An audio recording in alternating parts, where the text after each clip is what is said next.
So, welcome back. How is everyone getting on so far?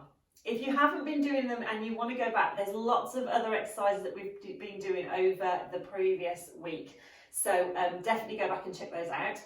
But today we are coming over onto our side and we are going to be working on our hips a little bit more. So we've already worked on our bigger glutes muscles, but we haven't really worked on the muscles on the side of our hip. So today we are going to be doing that. So as usual, you're going to need something to lie on.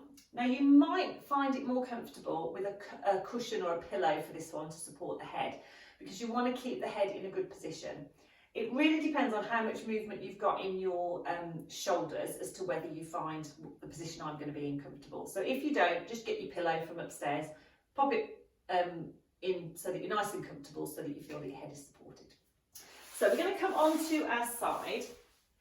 Now I'm going to use my head block. So I'm going to actually pop my head blocks there, and then I'm going to put my arm underneath to keep my head in a good position. Okay, but obviously that means you have to have good range of movement in your shoulders, so see how you feel.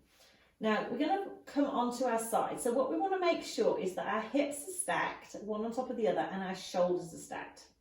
So what we don't want to be doing is rolling backwards or rolling forwards. The next thing we want to think about is length through the front, so from your ribs to your pelvis, and length through the spine. So again, we don't want to be sticking the ribs out and arching our back, and we don't want to be sort of curled up into a ball. Being on your side gives you a bit more to think about, so it's just getting into that comfortable position. So we've got length at the front, length at the back. Then we need the length here. Now, if I relax, I don't know if you can see, but you should see that there's a little bit of a dip here, yeah? Now, if I do this exercise that we're going to do in this position, then I'm going to use these waist muscles, but I want to use the leg.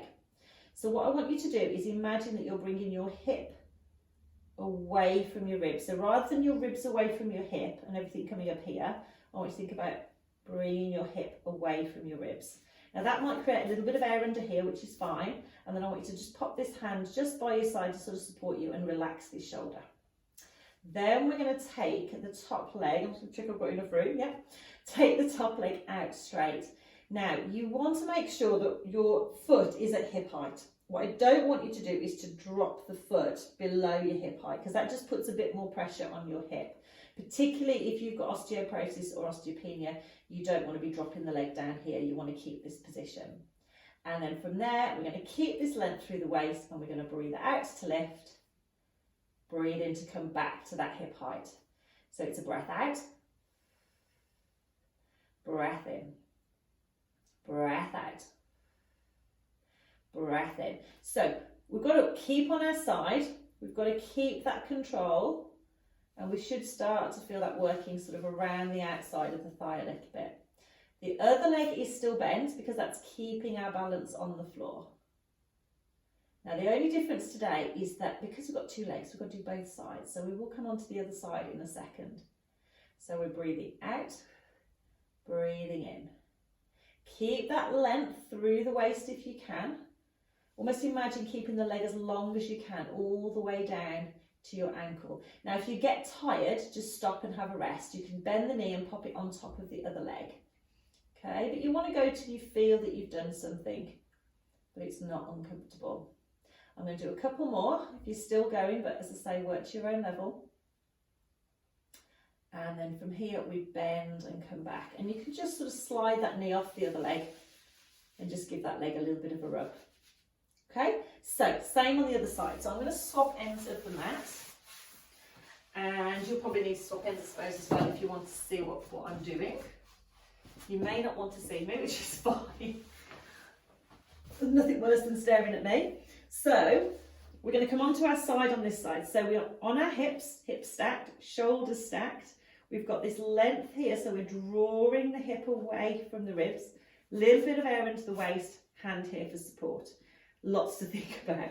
We're going to take the top leg out. So we're going to keep that length from the ribs all the way to the ankle. And then we lift and we come back to hip height. So we don't let the foot drop down. We breathe out, breath in. And back, lovely. So as we're doing this, I find it a little bit harder on this side. My body wants to do this, and I really have to sort of think about that control. So you might have one side that's a bit stronger than the other. You might have one side that does what it's told, but we're trying to keep that control. So you just work within what feels good for you.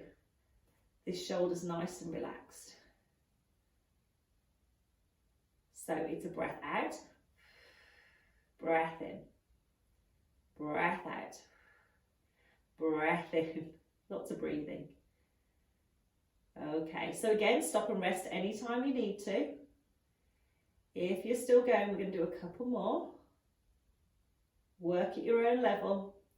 And then we come back to hip height and we bend the knee on top of the other. Then we slide it off and just give that leg a little bit of a rub. Perfect. And then from there, I'm just going to come back up gently into sitting.